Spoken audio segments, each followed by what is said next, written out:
igrejas. Final do primeiro século da era cristã, o culto ao imperador já era uma realidade estabelecida no mundo antigo.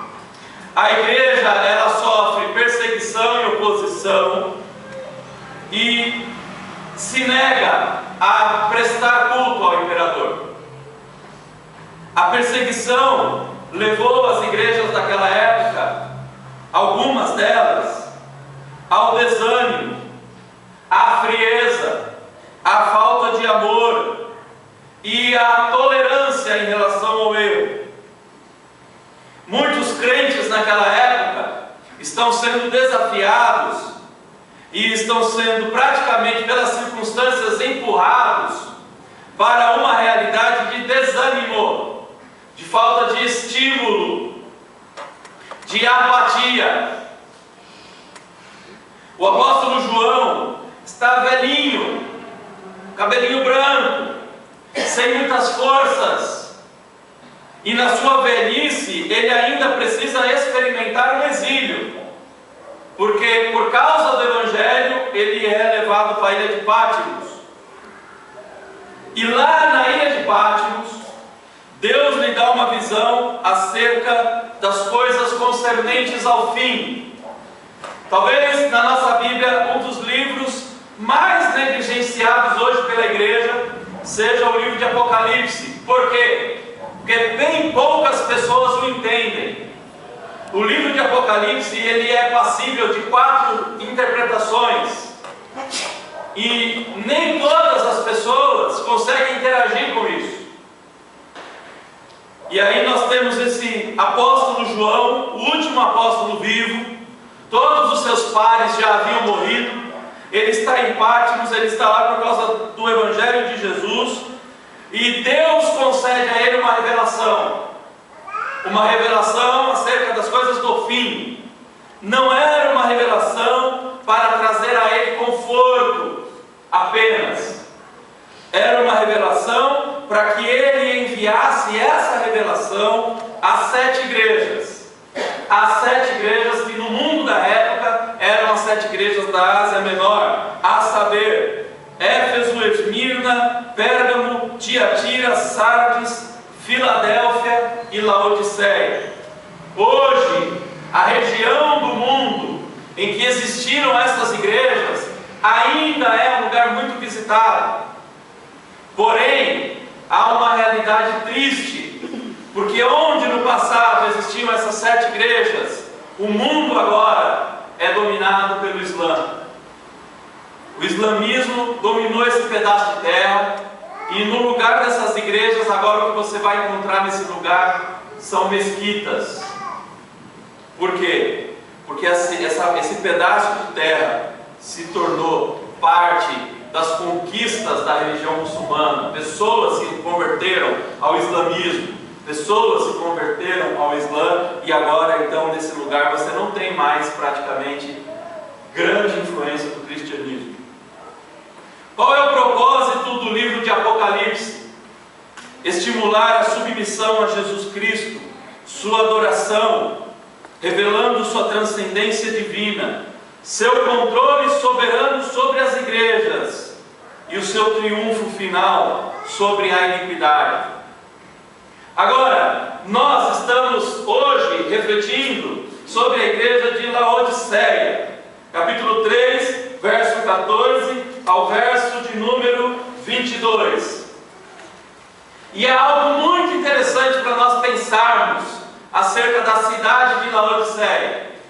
A cidade de Laodiceia se destacava por 3 coisas positivas e uma negativa. A primeira coisa positiva que era destacada em Laodiceia era que Laodiceia era uma cidade reconhecidamente rica.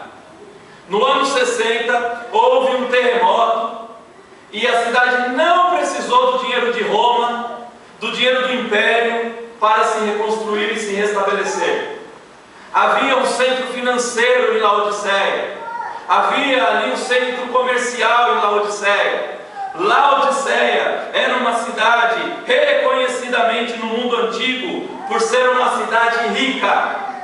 Segunda qualidade, a cidade de Laodiceia Laodiceia não apenas era uma cidade rica, porque tinha um centro comercial muito bom, mas a cidade de Laodiceia, ela tinha uma segunda qualidade, ela era uma cidade da moda.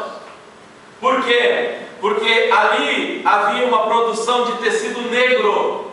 A lã negra era reconhecidamente linda no mundo antigo. E a maior produção de lã negra vinha de Laodiceia. Talvez se Laodiceia estivesse no século 21, haveria a Laodiceia Fashion Week, como tem em São Paulo Fashion Week. Então Laodiceia era uma cidade também reconhecida pela moda, era uma cidade reconhecida pela fabricação de tecidos, era uma cidade reconhecida pela vestimenta, pela roupa. Terceira qualidade de Laodiceia: Laodiceia era uma cidade que enaltecia o conhecimento. Havia um centro de estudos lá em Laodiceia, e esse centro de estudos se dedicava ao estudo de cura para doenças oftalmológicas.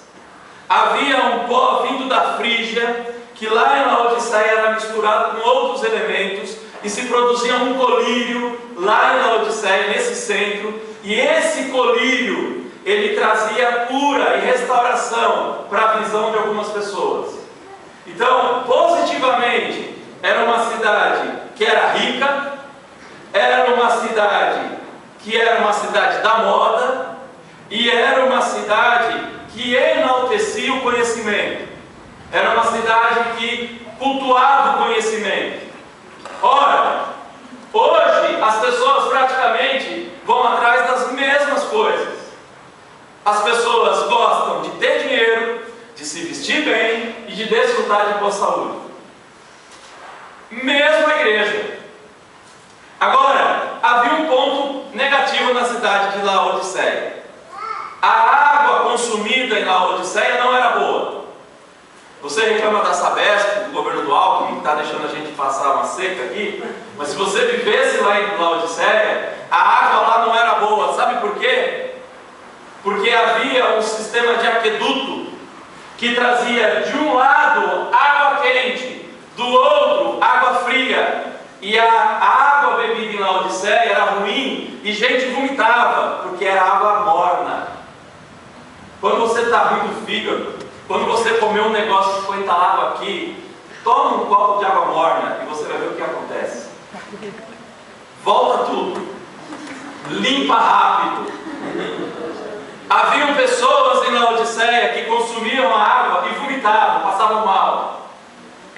Então, haviam três coisas positivas na cidade, porém uma era negativa: a água. E a água é questão de necessidade básica para nós. E agora, o que nós vemos nesse trecho é que a palavra de Jesus a essa igreja é uma das mais severas. A cidade era famosa pelo dinheiro e pela moda. A cidade era famosa pela medicina. A cidade era famosa pela sua riqueza. Porém, o que Jesus diz a essa igreja presente em Laodiceia? Olha o versículo de número 17. Pois dizes: estou rico e abastado, e não preciso de coisa alguma, e nem sabes que tu és infeliz, sim, miserável, pobre, cego e nu. De todas as virtudes que a cidade tinha, a igreja presente nessa cidade, Jesus diz exatamente o oposto. Vocês crentes de Laodiceia, vocês se orgulham de terem dinheiro, vocês se orgulham de se vestirem bem, vocês se orgulham de ter um colírio que faz bem aos olhos. Mas Jesus está dizendo que eles eram nada mais, nada menos do que infelizes, miseráveis, cegos e que estavam nus. E aí, a partir dessa palavra de Cristo, nós podemos pensar na igreja de hoje, que a igreja de hoje ela pode entrar por um caminho de fascinação pelas coisas do mundo, ela pode entrar por um caminho de fascinação pelas coisas efêmeras, ela pode entrar por um caminho de viver exatamente segundo os princípios da sociedade sem Cristo. E a igreja nos nossos dias, ela pode ser passível das palavras de repreensão de Jesus da mesma maneira. E a pergunta talvez é: como nós, igreja, cristãos, como nós podemos nos livrar dessas tendências? Como nós podemos viver segundo aquilo que Deus quer que nós vivamos? E aí, eu queria pensar um pouquinho, a partir desse texto de Apocalipse, sobre uma forma de nós pesarmos os nossos valores na balança de Deus. Há muitos momentos na vida de um cristão que ele tem que parar e pesar os seus valores.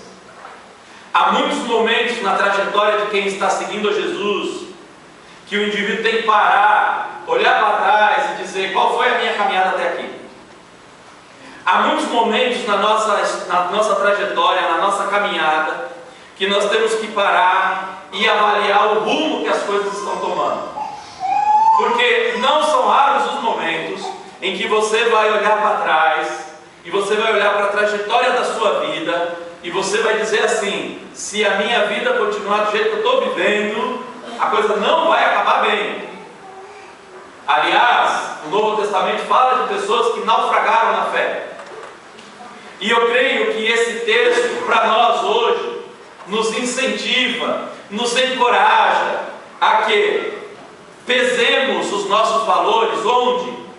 Pesemos os nossos valores na balança de Deus. E aí, eu queria deixar pelo menos, ou levantar pelo menos 3 desafios para quem almeja, para quem quer pesar os seus valores na balança de Deus. O primeiro desafio: nós precisamos a cada dia reavaliar o nosso conceito de riqueza. Olha que interessante o versículo 17 e 18.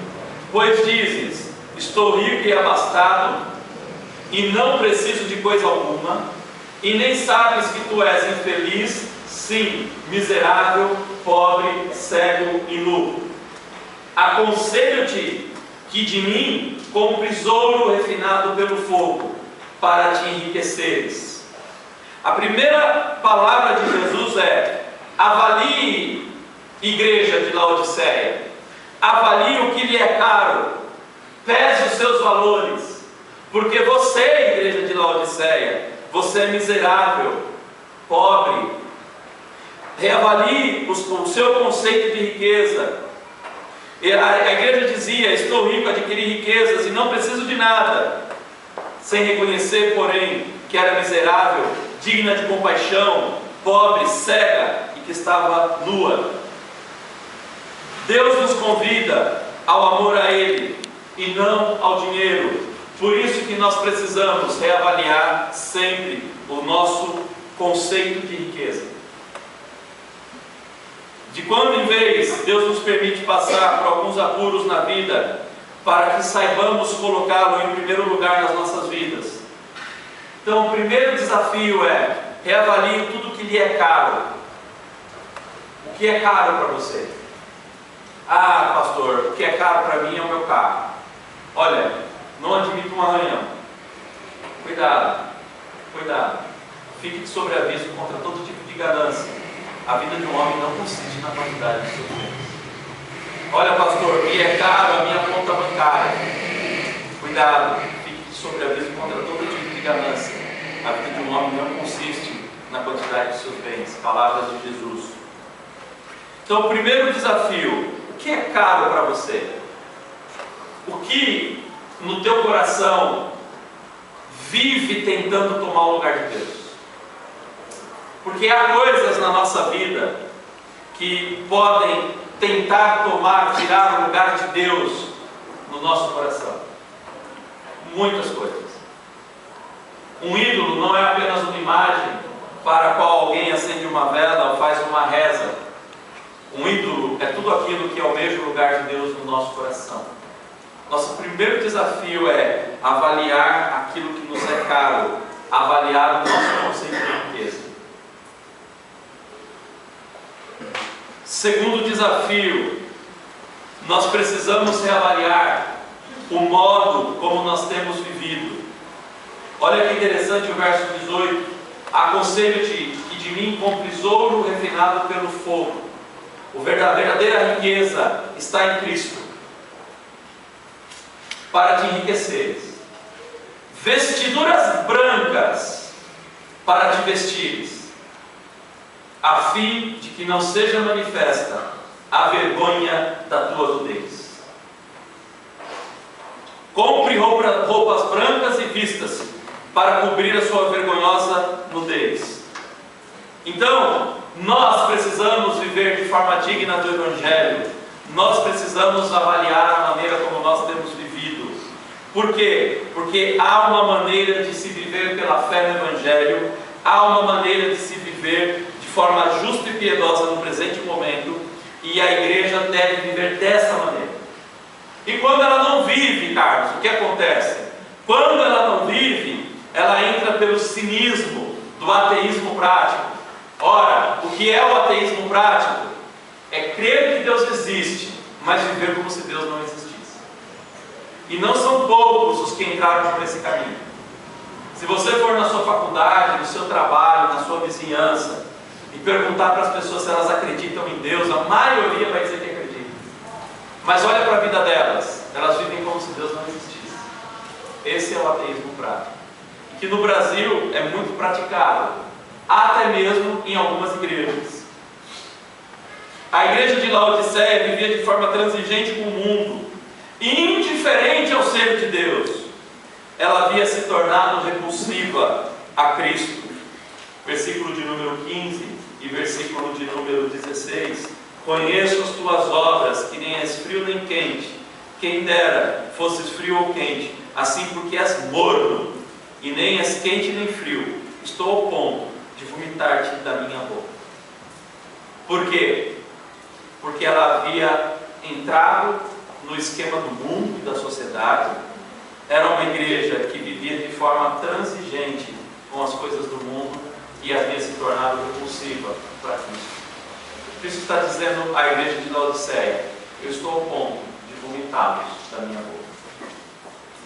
Há uma maneira de viver pelo Evangelho, que é pela fé, e quem vive dessa forma vive de forma justa. A igreja naquele momento estava comprometida com os valores materiais, e ela estava tão comprometida com os valores materiais que ela havia perdido a sua noção quanto à sua própria condição na presença do Senhor. Por isso que ela dizia: estou rico, adquiri riquezas e não preciso de nada. Por quê? Porque ela estava comprometida com os valores do mundo. Terceiro desafio para quem quer pesar os seus valores na balança de Deus: reavalie a sua perspectiva da realidade. De que maneira você encara a realidade? Porque olha o final do versículo de número 18.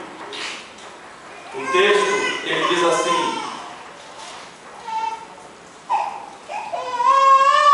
vestiduras brancas para te vestires, a fim de que não seja manifesta a vergonha da tua nudez, e colírio para ungires os teus olhos, a fim de que vejas.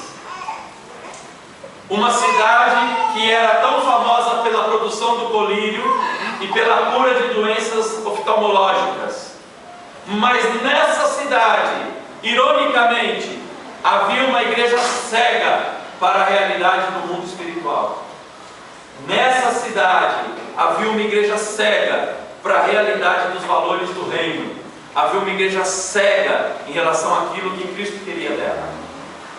E Jesus está dizendo o seguinte: compre colírio dele, Jesus, para ungir os olhos e poder enxergar. Dos 5 sentidos que temos, a visão é aquele sentido que nos confere a melhor perspectiva da realidade. Você quer ter uma boa perspectiva da realidade? Fique de olhos bem abertos. Por quê? Porque quando nós perdemos a visão, junto com a perda da visão, vai uma boa parcela da perspectiva quanto à realidade. Vai uma boa parcela. Cristo havia detectado uma deficiência na visão espiritual daquela igreja. E aí ele diz: compre colírio para ungir os seus olhos e poder enxergar.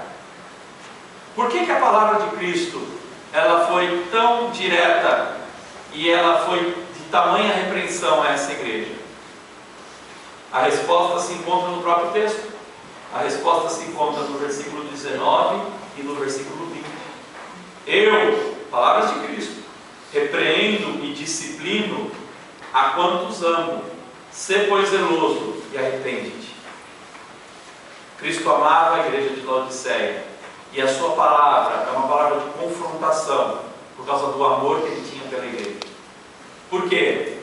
Porque ele havia comprado aquela igreja com o seu próprio sangue, como ele comprou essa igreja, como ele comprou todas as verdadeiras igrejas que existem espalhadas pelo mundo.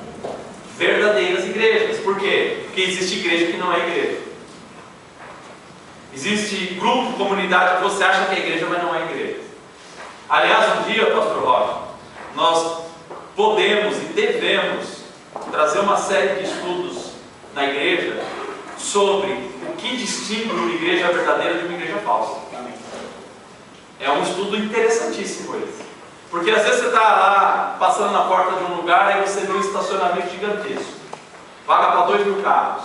Você diz assim: ah, aqui essa igreja deve ser boa, quanto carro cabe aqui? Talvez aquilo que você acha que é uma igreja não é uma igreja. Porque não é o tamanho, não é a quantidade de pessoas, não é a quantidade de pastores e líderes que distingue uma igreja do que não é igreja. O que mostra que uma igreja é uma igreja está claramente registrado nas páginas do Novo Testamento. E se nós não conhecermos essa verdade, nós podemos facilmente achar que determinados movimentos e grupos são igreja, quando na realidade não são igreja. E Cristo comprou a verdadeira igreja, aquela que lhe pertence, com seu próprio sangue. Ele amava a igreja de Laodiceia. E ele está dizendo: eu repreendo e disciplino a quantos amo. Sê, pois, zeloso e arrepende. Eis que estou à porta e bato. Se alguém ouvir a minha voz e abrir a porta, entrarei em sua casa e cearei com ele e ele comigo. Ele estava à porta da igreja de Laodiceia. Não é interessante que uma igreja comprada por Cristo, por ter se tornado tão transigente, tão acomodada, tão relaxa em relação aos valores do reino, e tão acolhedora em relação ao mundo, fez com que Cristo ficasse lá de fora. E Cristo está dizendo: estou à porta e bato. Se alguém ouvir e abrir a porta, entrarei e cearei com ele e ele comigo. Por que vale a pena Cristo estar na igreja e ser presente no meio do seu povo? Porque toda vez que Cristo está na igreja, mudanças acontecem, crescimento ocorre, transformações acontecem, vidas são transformadas. Isso vale a pena. Mas vale a pena também porque olha o versículo 21 e 22. Ao vencedor dar-lhe-ei sentar-se comigo no meu trono, assim como também eu venci e me sentei com meu Pai no seu trono. Quem tem ouvidos, ouça o que o Espírito diz às igrejas. Concluo com algumas aplicações para nós. Primeiro, jamais adote os conceitos da sociedade como padrões absolutos para avaliar sucesso ou fracasso. A nossa sociedade ainda não aprendeu a avaliar sucesso e fracasso. Por quê? Porque eles não conhecem esse livro. E os parâmetros que eles usam para avaliar sucesso e fracasso não são parâmetros respaldados por este livro. Então, a igreja não pode adotar os padrões da sociedade como norma para avaliar Tome muito cuidado com os conceitos da sociedade, com os seus padrões, na avaliação do que é sucesso e do que é fracasso. É como eu já falei algumas vezes, não me lembro se foi aqui. Você muitas vezes pode visitar um campo missionário, encontrar na beira de um rio um casebre simples, panelas sobre o fogão com pouca comida, um casal de missionários com roupas simples, e você vê que essa gente deixou tudo para trás, tudo. E você não os encontra infelizes nessa situação. E você descobre que eles não seguem os princípios da sociedade para medir, mensurar fracasso ou sucesso. É por isso que o missionário, ele muitas vezes só se realiza no campo. Ele não se sente bem fora do campo. Ele é um peixe fora da água, fora do campo. Por quê?